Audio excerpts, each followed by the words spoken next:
ምን መሰለሽ ርብቃ ሂሩት ድርሴትን እየመከረቻት። እሷ ደግሞ ምን ብላ ነው የምትመክራት? ምን እባክሽ እኔን ፈታ ብሩክን አግብታ እንድትኖር እየወተወተቻት። አሃ እንደዛ ነው እንዴ?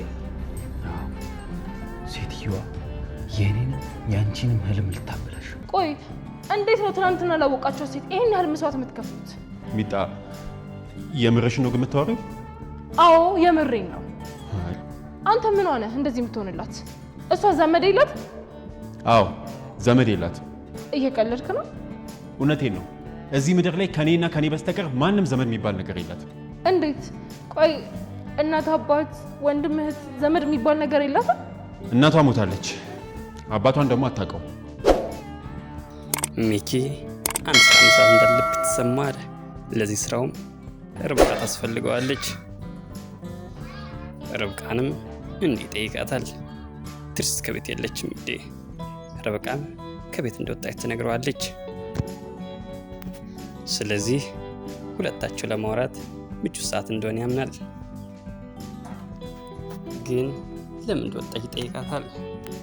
ርብቃም የብሩክ ጓደኛ ታማ ሆስፒታል ለማየት ከአቶ ለማ ጋር እንደልጅ ታስረዳዋለች። ከዛም ጥያቄው ይቀጥላል። እሷ ለምን እንደቀረች ይጠይቃታል። እሷም ሆዷን አማት እንደቀረ ታስረዳዋለች። እሱ ግን በምላሹ ወራዊ ግዴለሽ መጣብሽ ይዝባታል። ርብቃም ተናዳ ስለሷ አይመለከትህም ትለዋለች።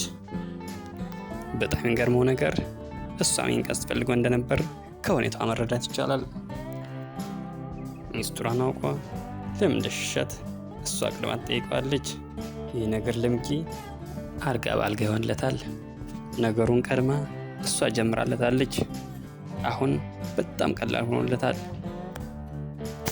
ከዛም ልቧን ማንጠልጠል ይጀምራል።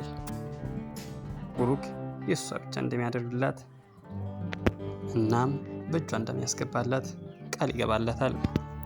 በመሃል ግን አንድ ችግር እንዳለ ያስረዳታል። ያን ችግር ከተወጡ ብቻ እንደሆነ ብሩክ የእሷ እንደሚሆን ያስረዳታል።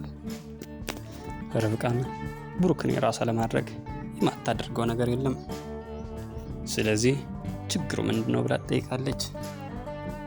ሚኪም የትርሲት እናት ሂሩት እንደሆነች ያስረዳታል።